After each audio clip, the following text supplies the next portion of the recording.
Bien, mis amados hermanos, como bien lo sabemos, hemos estado estudiando el Evangelio de Marcos y en el punto en el que nos encontramos en este Evangelio, llegamos al punto precisamente en donde Jesús va a prepararse para la entrada triunfal. Luego de un largo recorrido y muchas situaciones, Jesús por fin está a punto de llegar a Jerusalén. Pero antes de llegar a Jerusalén, el paso obligatorio tenía que llegar a través de una ciudad que se llamaba Jericó.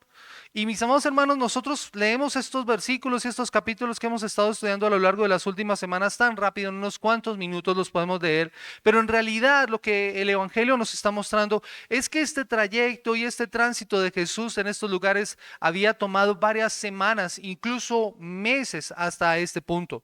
Esta historia ha empezado más o menos en el capítulo 8, después de que Pedro ha hecho su confesión pública de que Jesús es el Mesías y que él vendría a salvar precisamente a su pueblo. Tú eres el Cristo, el Hijo del Dios viviente, dice el apóstol Pedro, y esa confesión es fundamental porque marca precisamente un punto de quiebre en el Evangelio. Después de eso, Jesús va a anunciar lo que va a ocurrir con él en Jerusalén. Y llegamos a ese punto en donde todo lo que él ha dicho va a tener su cumplimiento. Ahora, la historia nos muestra que precisamente los israelitas tenían unas fiestas a través de las cuales ellos iban a adorar al Señor en el templo en Jerusalén. Tres específicamente, y la más importante de ellas era la fiesta de la Pascua, una celebración que recordaba al pueblo de Israel su salida del éxodo de Egipto, cuando ellos dejaron la esclavitud en Egipto para ir a la tierra prometida y establecerse como una nación. Así que ellos irían a Jerusalén para recordar en esa celebración toda su historia como nación, que es algo así como el día de la independencia de Israel. Pero los israelitas, especialmente aquellos que venían del norte, tenían que hacer un trayecto muy especial. Muchos de ellos no pasaban por Samaria a razón de los conflictos que tenían con los samaritanos, entonces tenían que dar una especie como de rodeo o vuelta, pasar por el Jordán y subir por Jericó para llegar a Jerusalén. Esa era la ruta que tenían que llegar. Jericó era una ciudad espectacular, mis amados hermanos. Era una ciudad con un clima muy agradable, o es una ciudad con un clima muy agradable, a unos 25 kilómetros de Jerusalén, cerca al río Jordán. Y es allí donde nosotros vamos a encontrar este encuentro de Jesús con Bartimeo. Bartimeo. Bartimeo, que significa bar, que significa hijo, y por eso Marcos hace la aclaración de que él se llamaba Bartimeo o el hijo de Timeo. Y eso lo hace para que sus oyentes originales, especialmente en Roma, que no conocían el idioma, pudieran saber de quién se trataba. Era un hombre con una profunda necesidad y que va a tener un encuentro con Jesús que va a cambiar su vida. Este es el último milagro que nosotros vamos a encontrar en el Evangelio de Marcos antes de la Semana de la Pasión y que va a iniciar precisamente, si Dios lo permite, estudiando la semana próxima cuando veamos la entrada triunfal en Jerusalén en Marcos capítulo 11. Para entender un poco más, también debemos entender, mis amados hermanos, que durante la época de Jesús, aquellos que sufrían alguna discapacidad física no podían trabajar, no podían obtener un sustento, de modo que dependerían de su familia o caían en la mendicidad para poder subsistir. Por eso es que encontramos a muchos de estos hombres a lo largo del camino estirando su mano, pidiendo a los transeúntes que les dieran algo para ellos poder subsistir. Y ese es precisamente el caso de Bartimeo.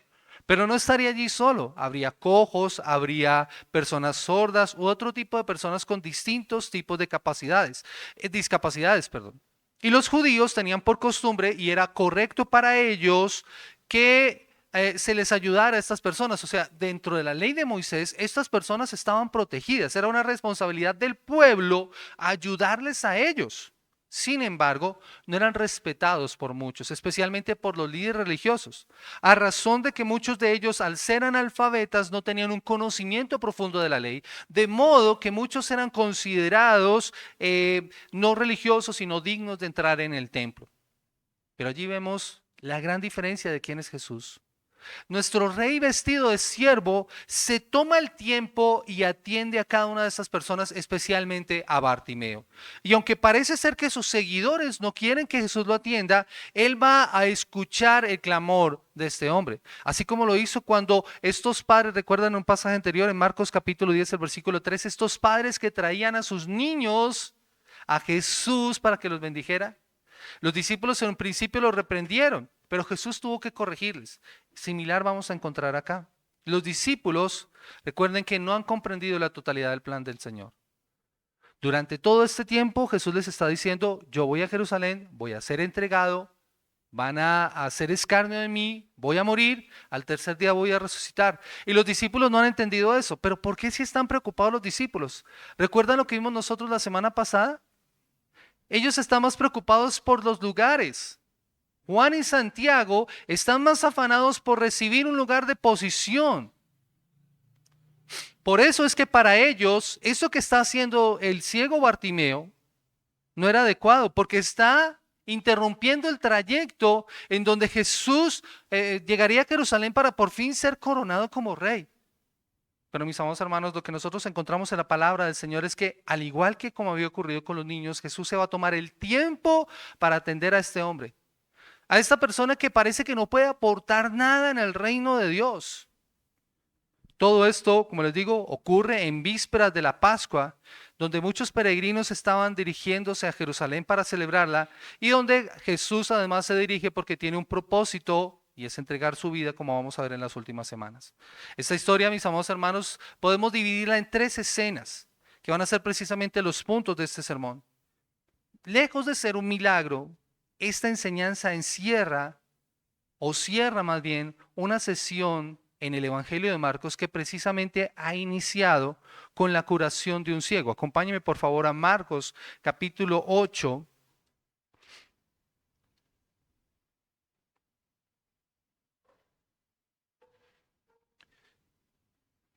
Marcos capítulo 8 versículo 22. Y todo lo que nosotros hemos visto, mis amados hermanos, está enmarcado precisamente en estos 2 milagros. Marcos capítulo 8, versículo 22 dice, luego vino a Betsaida y le trajeron un ciego y le rogaron que le tocase. Entonces, tomando la mano del ciego, le sacó fuera de la aldea y escupiendo en sus ojos le puso las manos encima y preguntó si veía algo. Y él mirando dijo, veo a los hombres como árboles, pero los veo que andan. Luego le puso otra vez las manos sobre los ojos y lo hizo que mirase y fue restablecido y vio de lejos y claramente a todos y lo envió a su casa diciendo, no entres en la aldea ni digas a nadie nada. Mis amados hermanos, estos 2 milagros, hermanos, han enmarcado todo lo que nosotros hemos estado estudiando a lo largo de las últimas semanas, en donde nosotros hemos visto ese trasegar de Jesús, pero también esas enseñanzas que Jesús ha querido transmitir a sus discípulos para que ellos comprendan cuál es su plan. Y mis amados hermanos, el milagro de hoy tiene un aspecto fundamental y Mari lo señalaba muy bien. Una frase que yo quiero que ustedes aprendan en esta mañana, que va a ser central en este sermón y que de hecho es el título de mi enseñanza. ¿Qué quieres que haga por ti? Y la vamos a dejar en tono de pregunta, porque es una pregunta que constantemente el Señor quiere que nosotros nos hagamos y le hagamos a Él. ¿Qué quieres que haga por ti? Mi intención es que analicemos este pasaje y contrastemos el fracaso de los discípulos y la ceguera espiritual de los discípulos con esa percepción espiritual que va a tener Bartimeo y que apliquemos los principios de este pasaje a nuestras vidas mientras respondemos a esa pregunta. ¿Qué quieres que haga por ti? Y lo primero que debemos considerar lo encontramos nosotros en los versículos 47 y 48 y que yo he titulado Un clamor impertinente pero acertado. Un clamor impertinente pero acertado. Versículo 47 dice la palabra del Señor. Versículo 46, perdón. Entonces vinieron a Jericó y al salir de Jericó él y sus discípulos y una gran multitud, Bartimeo el ciego, hijo de Timeo, estaba sentado junto al camino mendigando y oyendo que era Jesús Nazareno comenzó a dar voces y a decir, Jesús, hijo de David, ten misericordia de mí. La multitud, como les he mencionado, mis amados hermanos, esa multitud de caminantes en la región había aumentado ostensiblemente en las últimas semanas por causa de la Pascua. Jerusalén se calculaba que casi triplicaba su población durante esos días. Así que había muchas personas llegando constantemente y ubicando posada para quedarse en los días de la Pascua. Y Jericó era maravillosa, por su cercanía a Jerusalén era muy importante. De hecho, varios sacerdotes tenían su vivienda en ese lugar. Pero el camino de Jericó a Jerusalén no era el más seguro. ¿Recuerdan ustedes la parábola del buen samaritano? Este hombre que fue preso o fue, ¿cómo se dice? Fue atrapado, víctima, gracias, esa es la palabra, víctima de los ladrones. ¿Recuerdan de dónde iba a dónde iba? de Jerusalén a Jericó. Iban subiendo ¿quiénes? Un levita y un sacerdote. Ese lugar se prestaba para muchos robos, por eso siempre era necesario que las personas andaran en caravanas para evitar ser asaltados. Y toda esta algarabía se sumaba muy seguramente con la expectativa de que Jesús estaría particularmente en esta fiesta de la Pascua. Así que la normalidad de todo lo que estaba ocurriendo en esos días se rompía y de seguro Bartimeo estaría muy atento de lo que estaba pasando. Bartimeo seguramente preguntaría qué está pasando y habría escuchado mucho acerca de este maestro que podía hacer que los ciegos recuperaran la vista, como vimos nosotros en el pasaje de Marcos capítulo 8 versículo 22 al 26, un ciego que fue sanado milagrosamente por Jesús. Así que yo creo que la emoción de este hombre se debió apoderar de él. La emoción, la expectativa tan grande de saber que posiblemente Jesús pasaría por ese lugar debía ser desbordante en este hombre. Jesús el Nazareno pasaría por ese lugar por el que él estaba y esta era su oportunidad y no había que desaprovecharla. Este hombre además no cuenta con familiares que lo lleven. ¿Recuerdan cuando Jesús atendió a un muchacho que era paralítico? Fueron 4 hombres amigos de él quienes lo llevaron para que fuera atendido por Jesús. Pero en este caso, este hombre no cuenta con nadie que lo pueda ayudar. Es una persona, de hecho, sin importancia.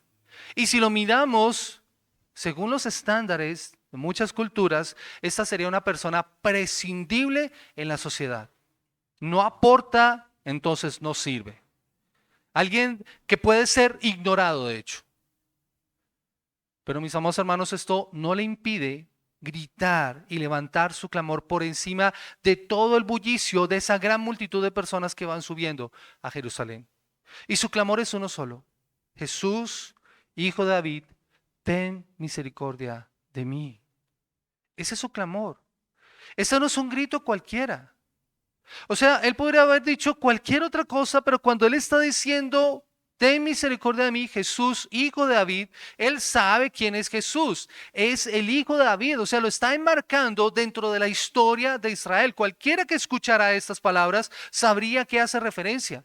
Este ciego, Bartimeo, está reconociendo que Jesús es el legítimo rey de Israel, el Mesías prometido como redentor de Israel. Y al hacerlo, está reconociendo realmente quién es Jesús. Noten que otras personas han fallado en reconocer la identidad de Jesús. Y a pesar de que Jesús lo ha manifestado claramente, y aún sus discípulos en cierto sentido tienen claridad, en un principio no están viendo todo el panorama. Saben quién es Jesús, pero no aceptan o no creen en la misión del Mesías. Pero este hombre sabe perfectamente quién es Jesús. O sea, tiene claridad de su identidad. Y en lugar a referirse a él como el Nazareno, está indicando que él es el descendiente legítimo de David.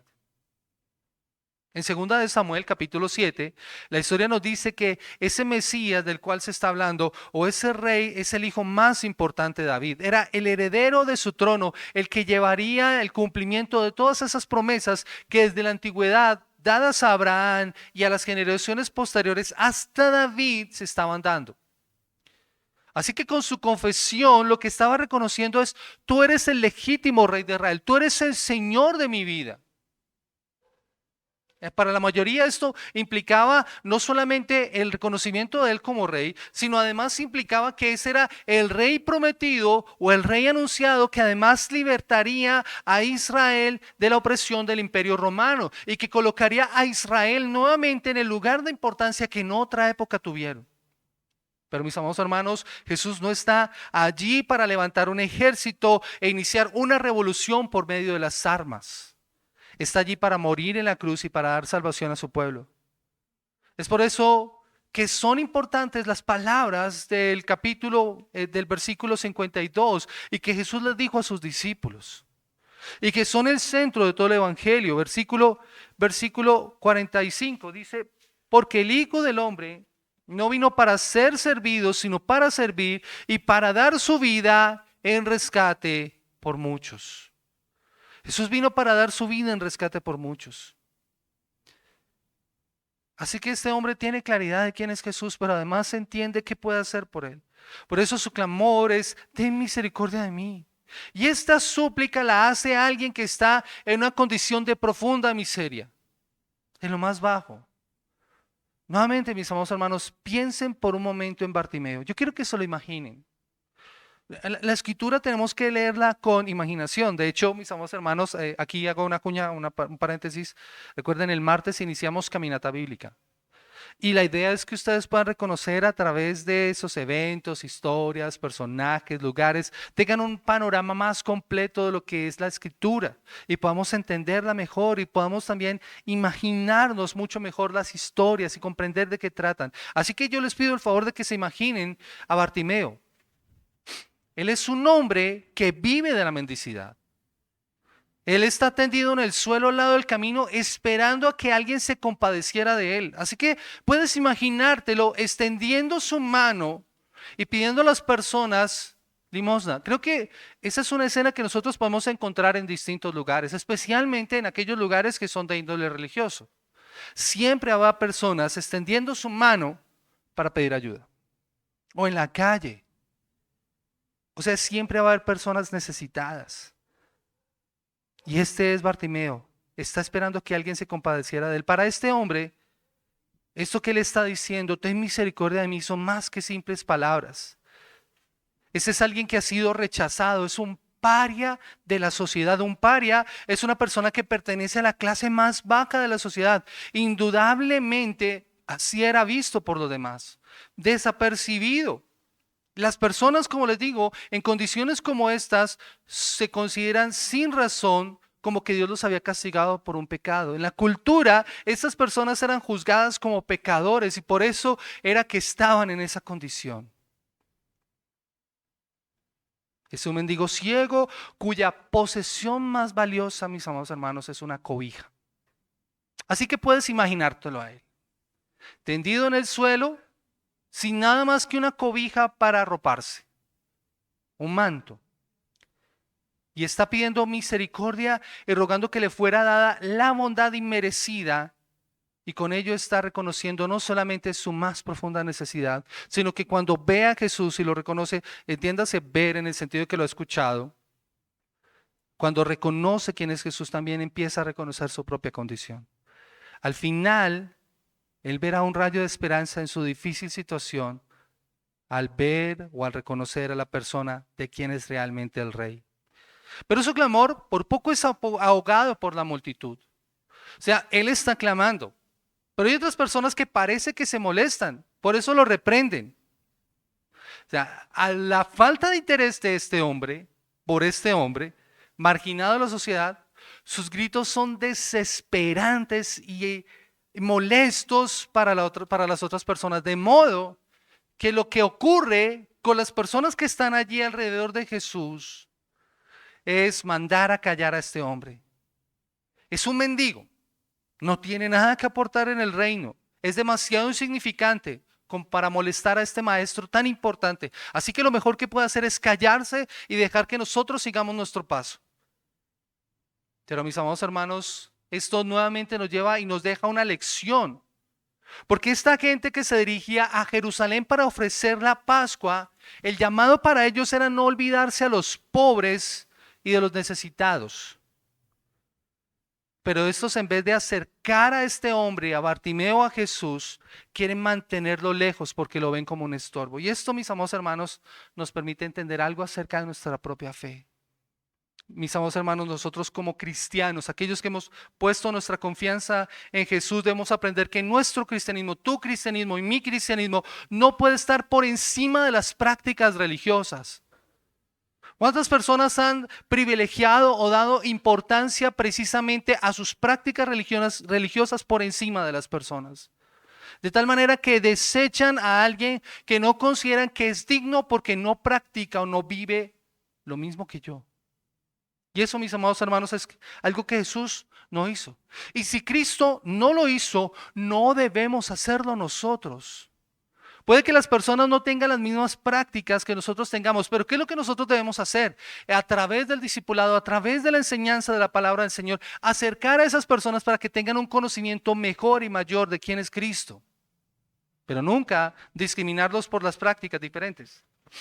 Así que, mis amados hermanos, Algo que podemos ver en esto es que este hombre, Bartimeo, hace caso omiso de los intentos de la multitud para callarlo y continúa clamando. Yo creo que la intensidad de sus gritos debió ir en aumento.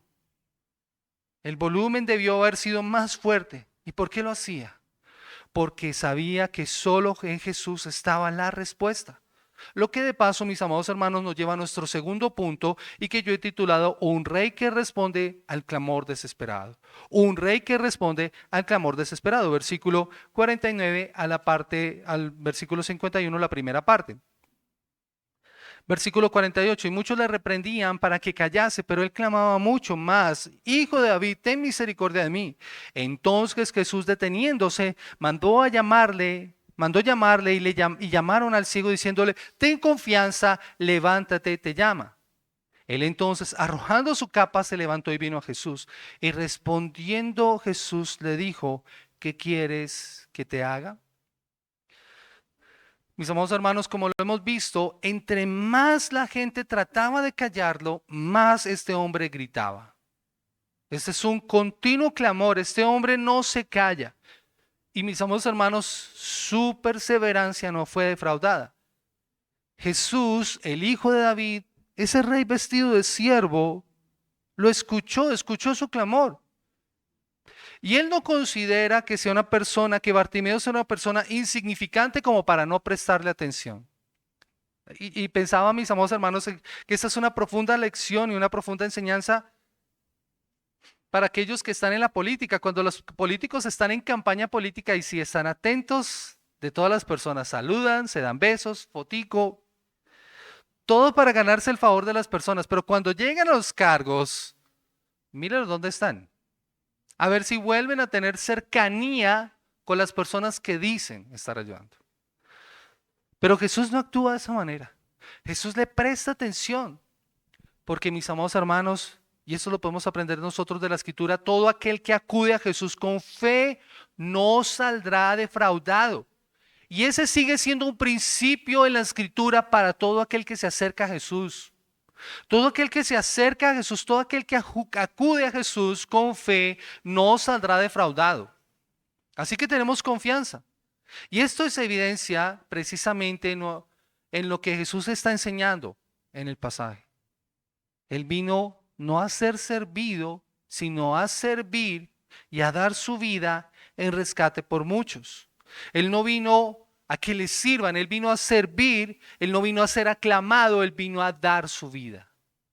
Jesús se detiene, se toma el tiempo, muestra simpatía por este hombre como siempre lo hace con todos aquellos que están en necesidad.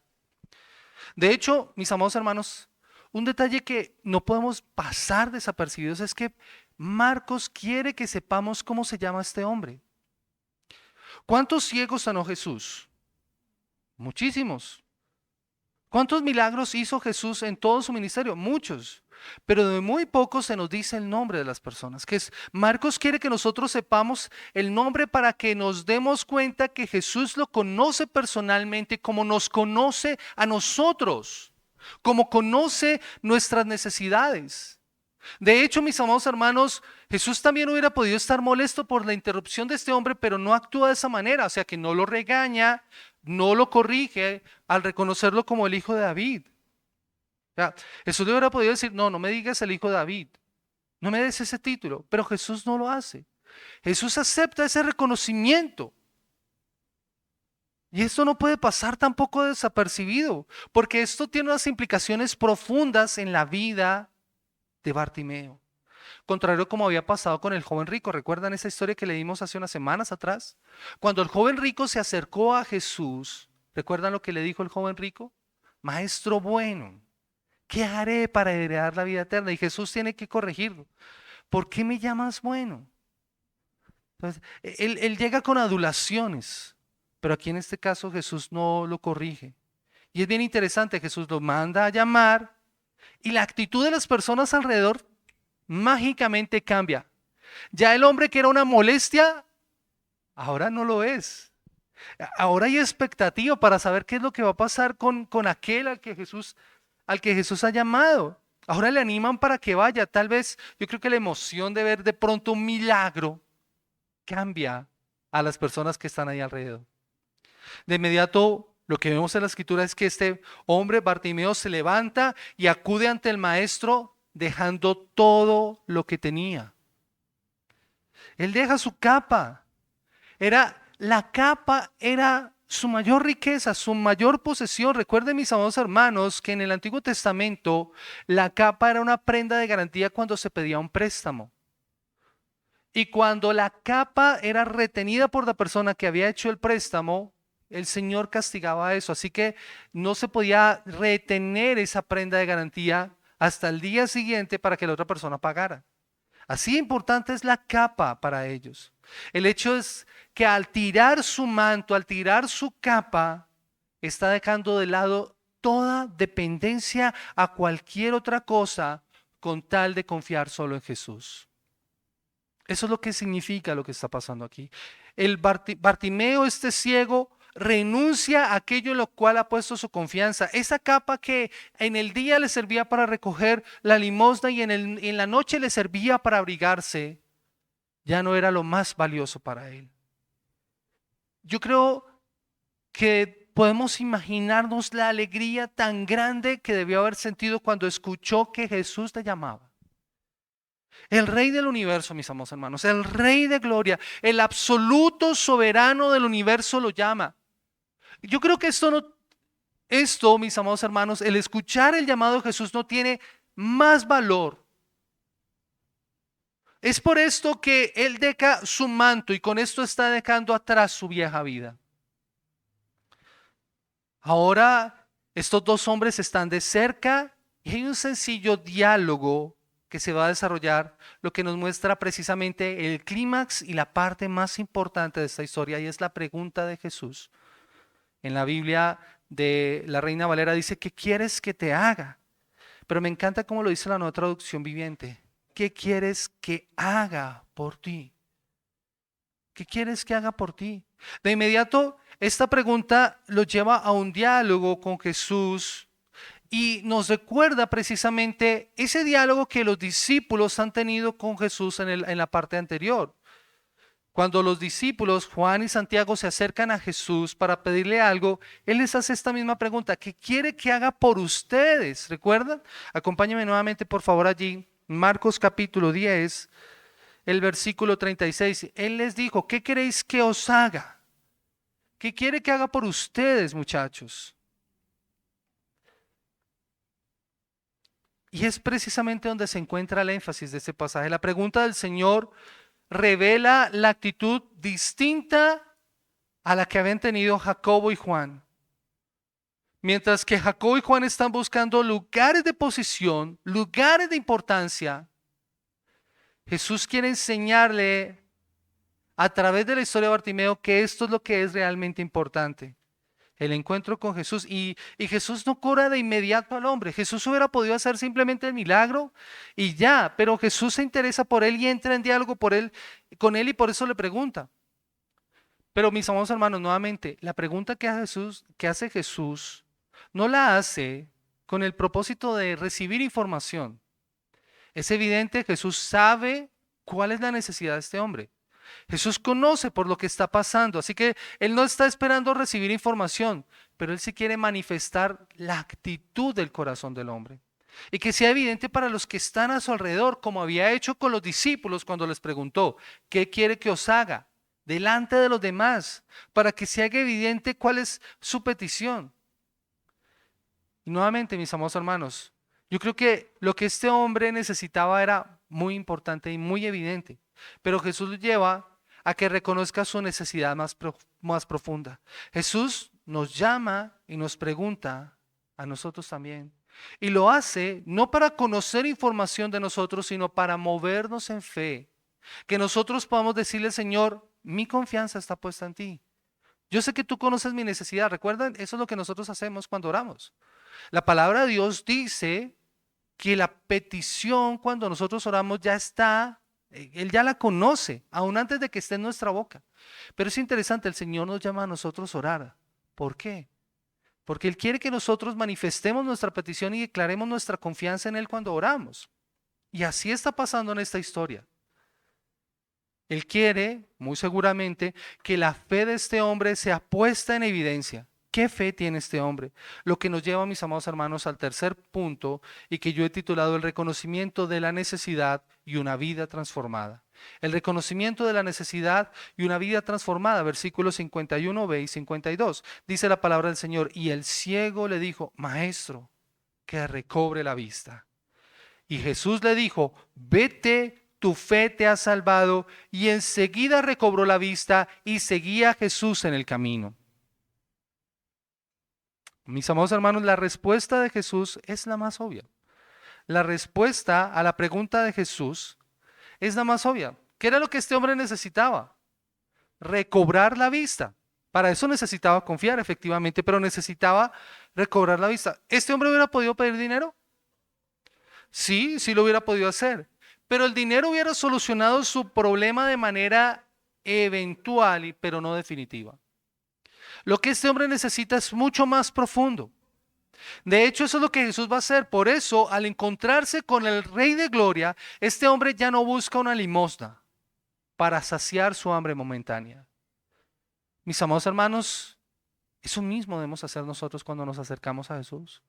Jesús no solamente puede saciar nuestra necesidad momentánea. Jesús quiere llenar el profundo vacío que hay en nuestros corazones y en nuestras vidas. Él quiere Él quiere de nosotros todo lo que somos, que nosotros depositemos nuestra confianza plena en Él.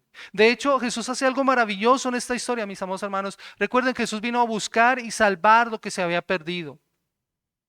Bartimeo estaba perdido. Bartimeo estaba perdido.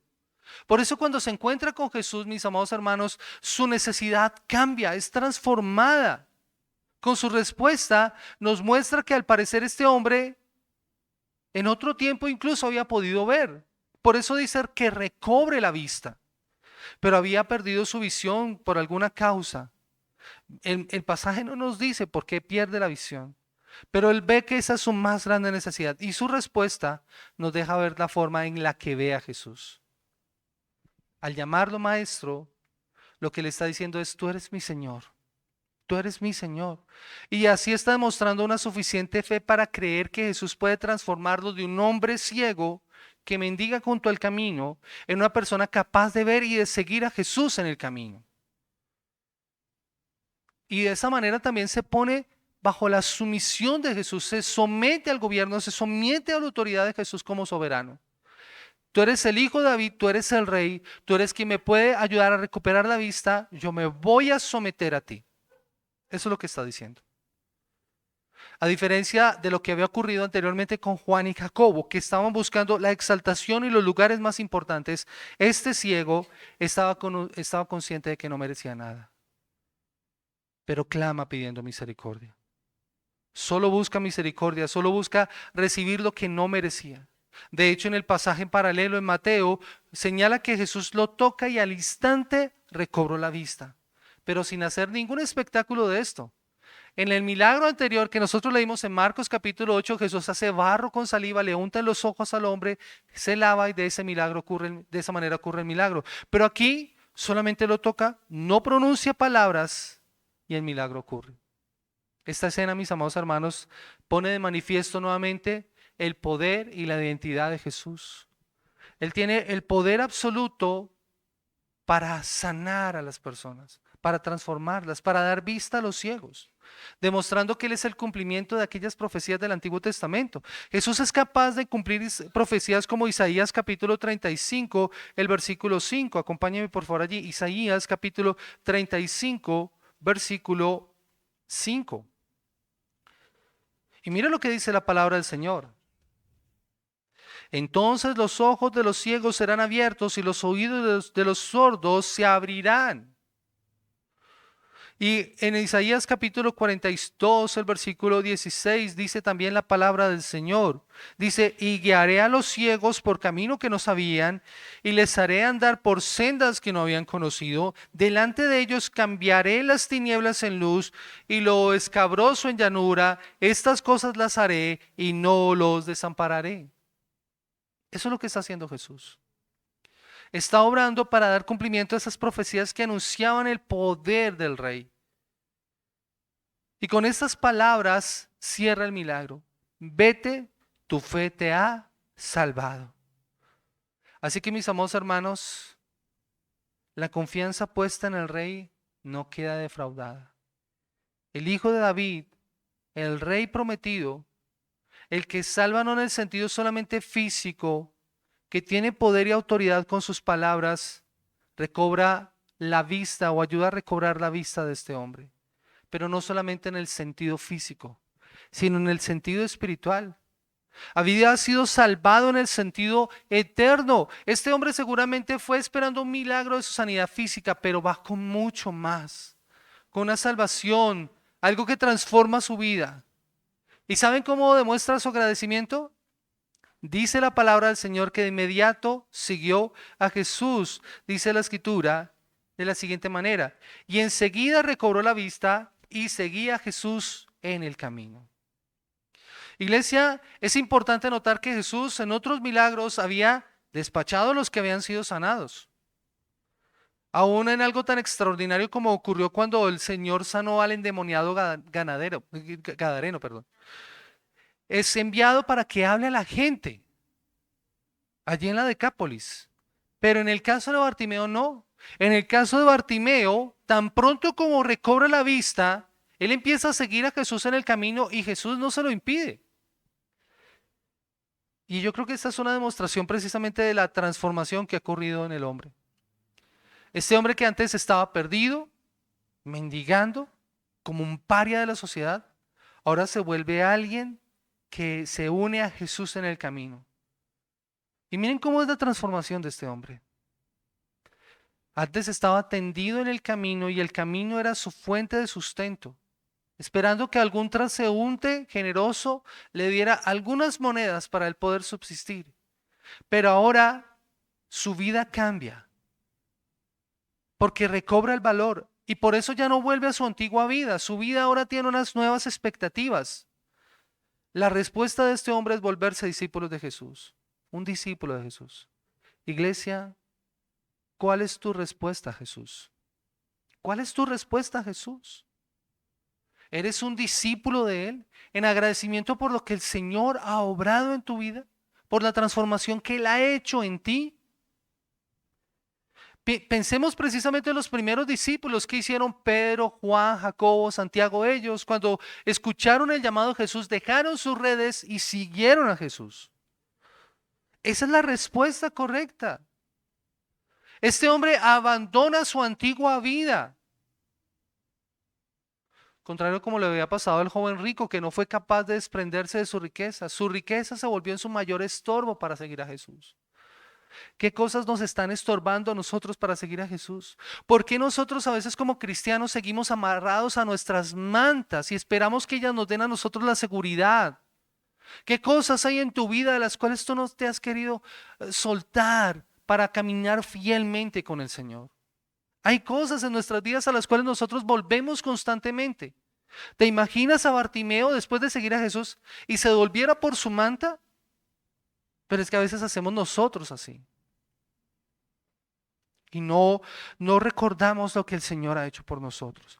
Mis amados hermanos, este pasaje también nos muestra varios elementos que no podemos pasar por alto. Lo primero es que es contrastar la ceguera de los discípulos, como estuvimos viendo nosotros la semana pasada, con el deseo de este hombre humilde. Mientras ellos desean las posiciones sin sacrificio, este lo sacrifica todo para seguir a Jesús. Así que su vida muestra no solamente una sanidad, sino una transformación. Eso es lo que debe ocurrir en nuestras vidas. El resultado de la transformación es nosotros ser unos discípulos fieles y comprometidos con el Señor. La pregunta de Jesús es una radiografía que muestra más allá a la necesidad espiritual de este hombre, a la necesidad no solamente física, sino espiritual. ¿Qué quieres que haga por ti? Es una pregunta que va a la raíz del problema de este hombre. No es solamente su situación física, va mucho más allá. Y lo que hace Jesús es permitirle ver que Él es el Salvador del mundo y que pueda ver cómo resplandece en su corazón la iluminación del conocimiento de la gloria de Dios en la faz de Jesucristo, como dice 2 Corintios capítulo 4, versículo 6. El contraste, mis amados hermanos, es bien claro. Los discípulos demuestran estar espiritualmente ciegos, o por lo menos con la visión muy nublada, como ocurrió en el milagro anterior, que no pueden ver más allá. Pero Jesús va a intentar y sigue abriéndoles los ojos para que ellos entiendan que Dios requiere que ellos entreguen sus vidas y que deben tomar su cruz y seguirle. Mis amados hermanos, puede que nos esté pasando lo mismo a nosotros como iglesia. No vemos o no queremos ver completamente el panorama de lo que el Señor quiere hacer. Así que esta escena debería ayudarnos a ver qué fue nuestra condición de pecado que Dios nos salvó y nos extendió su misericordia. De la misma manera que había ocurrido con Bartimeo, tu fe te ha salvado. El Señor está obrando en nosotros para que luego nosotros podamos mostrar gratitud hacia Dios y hacia los demás a través del servicio. ¿Y cómo lo podemos hacer? Cuando mostramos nuestro amor y nuestra preocupación por aquellos que están en la misma condición que nosotros. Eso es algo que nosotros vemos constantemente en la vida de aquellos que han sido salvados y rescatados.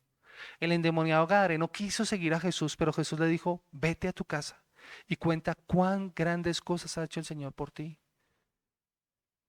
Pregunta, iglesia, ¿cuántas cosas grandes y maravillosas ha hecho el Señor por ti? Pero tú sigues callado y no cuentas. Permaneces callado o callada. Así que piensa por un momento. Piensa por un momento en el llamado que el Señor te está haciendo en esta mañana. Tal vez la respuesta a la pregunta que Él te está haciendo en esta mañana, ¿qué quieres que haga por ti? Es ora al Señor para que te des valentía para poder hablar del Evangelio. Tal vez la respuesta a ese ¿qué quieres que haga por ti? Sea una oración para dejar un pecado con el cual tú estás batallando. O para saber cómo puedes servir mejor a tu Señor que te ha salvado. El que quieres que haga por ti es tal vez una oración que tú debes hacer pidiéndole al Señor misericordia en una circunstancia particular de nuestras vidas. Ambas escenas, mis amados hermanos, como les digo, en aquello que ha pasado con Santiago y con Juan, hay una relación indiscutible en el camino. Mientras que Jacobo y Juan se acercan a Jesús cuando iban por el camino, Bartimeo suplica misericordia sentado junto al camino. Y después de recobrar la vista, empezó a seguir a Jesús por el camino. El camino entonces es un elemento importante en esta sección. Lo que nos lleva a plantearnos una pregunta. ¿Qué está pasando en nuestro camino con Cristo? ¿Qué está pasando en nuestro camino con Cristo? ¿Estamos andando de la manera correcta por el camino o nuestro camino es muy distinto de lo que Jesús ha trazado por nosotros y traza para nosotros? Y esto nos sirve de aplicación, mis amados hermanos. Como creyentes también debemos considerar esos obstáculos del camino. Bartimeo es un modelo de un discípulo fiel que se acerca con humildad y reconocimiento a Jesús pidiendo misericordia ante la dificultad cuando fue obstaculizado precisamente por la multitud que quiso que él se callara. Pero él persiste y sigue clamando. Entonces, mis amados hermanos, el llamado para los creyentes es también a perseverar a pesar de las pruebas y vencer los obstáculos para acercarse a Jesús. Muchas veces habrá distintas circunstancias que parece que nos quisieran acallar para que nosotros, nuestra voz no fuera escuchada. Pero mis amados hermanos, es precisamente esa en la persistencia de la oración que nosotros vamos a poder escuchar la respuesta del Señor. ¿Qué quieres que haga por ti? ¿Qué quieres que haga por ti? Pero mis amados hermanos, este pasaje nos llama también a dejarlo todo y a seguir a Jesús. Miren, piensen en un momento, aunque este hombre a nuestros ojos no poseía nada, él hubiera podido llevar su capa, pero estuvo dispuesta a dejarla para seguir a Jesús en el camino. Así que piensa nuevamente en cuál es tu capa que te está impidiendo seguir a Jesús.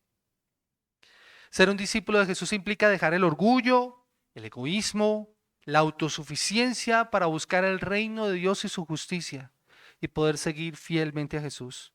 Así que el tema de la renuncia es mostrado cuando Jesús hace el llamado a negarse a sí mismo, a tomar su cruz y a seguirle. Ser su discípulo significa ver al mundo a la manera en que la ve Cristo y seguir por el camino que Él nos ha trazado para encontrar nuestro propósito y nuestra identidad en Él. Nuestro destino está en el camino de Cristo. Recuerdan, Él dice, yo soy el camino. En el camino de Jesús yo encuentro mi propio camino. Pero nosotros queremos a veces hacer como dice la palabra del Señor. Hay caminos que al hombre le parecen derechos, pero su fin es muerte. Vayamos hacia Jesús. Él es el camino. Por eso esta pregunta que Jesús les hace tanto a los hijos de Zebedeo como a Bartimeo sigue siendo importante. ¿Qué quieres o qué quieren que haga por ustedes o por ti? La respuesta es distinta ya que ellos buscaban gloria mientras Jesús buscaba darle misericordia. Los discípulos ven a Jesús como Mesías que les puede otorgar poder y gloria. Miren mis amados hermanos, si la respuesta al qué quieres que haga por ti es algo que tú puedes obtener por medio de un trabajo más esforzado o por medio de un medicamento, tú estás haciendo la oración incorrecta, ¿sabes? A veces las personas piden es por una respuesta económica. ¿Sí se han dado cuenta que a veces nuestras oraciones son tan limitadas? Pero eso lo podemos obtener nosotros con mayor esfuerzo en nuestro trabajo, cambiando de trabajo, si lo que nosotros queremos es mejorar nuestra condición de vida. Pero el ¿qué quieres que haga por ti de Jesús va mucho más allá? Y si nosotros estamos haciendo una oración así, nosotros vamos más por el camino de Juan y de Santiago que por el camino de Bartimeo. Y miren cómo ve Bartimeo a Jesús, él es el hijo de David. O sea, yo tengo que tener un reconocimiento de quién es Jesús. Jesús puede sanar la ceguera física, pero Él quiere sanar una ceguera mucho más profunda en nuestras vidas y esa ceguera espiritual. Creyente, si Jesús te hiciera esa misma pregunta a ti, ¿qué quieres que haga por ti? ¿Qué responderías? Si tu respuesta es algo material, estás más en el camino de Santiago y de Juan que en el camino de Bartimeo. La respuesta a esa pregunta debería ser la aspiración de cualquier discípulo, seguir por el camino con Jesús como maestro, ser un mejor discípulo, rendir mi vida a Él, pedirle al Señor que tenga misericordia de mí. Ese llamamiento y esa decisión de Bartimeo de seguir a Jesús revelan que el discipulado está abierto a todos los que por la fe se identifican con Cristo y no se limita a aquellos casos en que Jesús llama específicamente a algunos para que le sigan. Uno puede convertirse en un discípulo de Jesús poniendo su fe en Él y decidiendo seguirle. Pero a veces somos tan tercos que no queremos hacerlo. Y este pasaje, mis amados hermanos, también tiene un profundo significado con el modelo de la salvación de la cruz. Mis amados hermanos, Jesús pudo haber hecho esa misma oración. Jesús pudo haber hecho esa misma oración. De hecho, es muy parecida a una oración que Él hace en Getsemaní. Él clama al Padre y le dice, si es posible, pasa de mí esta copa. El Señor le hubiera podido preguntar, ¿qué quieres que haga por ti? Pero el Señor le dice, no se haga mi voluntad, sino la tuya. ¿Saben, mis amados hermanos? Y esto es muy importante. Y si hay una idea que quiero que quede en sus corazones es esta. Jesús no escuchó la respuesta del Padre a esa pregunta para que nosotros pudiéramos tener la respuesta correcta en la salvación que Él nos ofrece. El Padre hubiera podido responderle a Jesús y de hecho Él le dice en un momento en su juicio, que lo vamos a ver en unas semanas más adelante, en un momento en su juicio Él dice, yo podría orar al Padre y Él enviaría legiones de ángeles. ¿Qué quieres que haga por ti, Jesús? Envía legiones de ángeles, el Padre se las hubiera enviado. Pero ¿sabes por qué no respondió esa oración? Para que tú y yo tuviéramos salvación y vida eterna. Y con Él todas las cosas. Esa es la respuesta, mis amados hermanos. Esta oración nos señala la cruz. Por eso Bartimeo entendió que era un pecador bajo el juicio de Dios y necesitaba misericordia. Él reconoció a Jesús como el Mesías que vino a dar su vida en rescate por muchos. Y también lo reconoció como el Señor soberano de su vida. La situación de Bartimeo es igual a la del hombre antes de la caída. Él veía con claridad. Recuerdan, parece que Bartimeo veía. Por una situación perdió la vista. Y así estaba ahora para relacionarse el hombre con Dios no lo ve con claridad. Antes de la caída el hombre veía perfectamente a Dios, pero el pecado lo encegueció. Dice la Escritura incluso que nosotros hemos sido cegados por el Dios de este siglo. Así que nosotros estamos en la misma condición de Bartimeo y debemos clamar al Señor pidiendo misericordia para que Él nos pregunte qué quieres que haga por ti. Mis amados hermanos, muchos no se dan cuenta de eso, pero su condición es como la de Bartimeo, en el polvo, tendidos en el piso, mendigando gracia, suplicando ayuda desesperada, gritando más fuerte cuando otros quieren ahogar sus lamentos e intentan silenciarlos, pero a veces lo hacen clamando al lugar equivocado o a la persona equivocada o mirando el recurso equivocado. Tú tienes que clamar a Cristo, al Rey de Gloria, al Hijo de David que puede tener misericordia de ti. Tal vez esa sea tu condición en esta mañana. Y ahora te encuentras con Jesús que está pasando por el camino. Dime, ¿lo vas a dejar pasar de largo? ¿O vas a clamar con todo tu corazón, de acuerdo a tu necesidad, ten misericordia de mí? Recuerda, la respuesta de Jesús va a ser, ¿qué quieres que haga por ti? La respuesta de Jesús muestra que Él no ignora a quienes claman por Él. Él no desecha a los que se acercan a Él. Dice, vengan a mí todos los que están cansados, que yo los haré descansar. Dice la palabra del Señor, todo lo que el Padre me da vendrá a mí y el que a mí viene no le echo fuera. A Jesús sí le importa tu situación. A Él le importa tanto que está dispuesto a escuchar tu clamor por encima del estruendo de la multitud. Se quiere detener y responder a la llamada de tu corazón. Jesús es profundamente compasivo y ante la súplica de pecadores heridos y perdidos, el Señor está presto a escucharlos y a responder con misericordia, porque Él vino a buscar y salvar lo que se había perdido.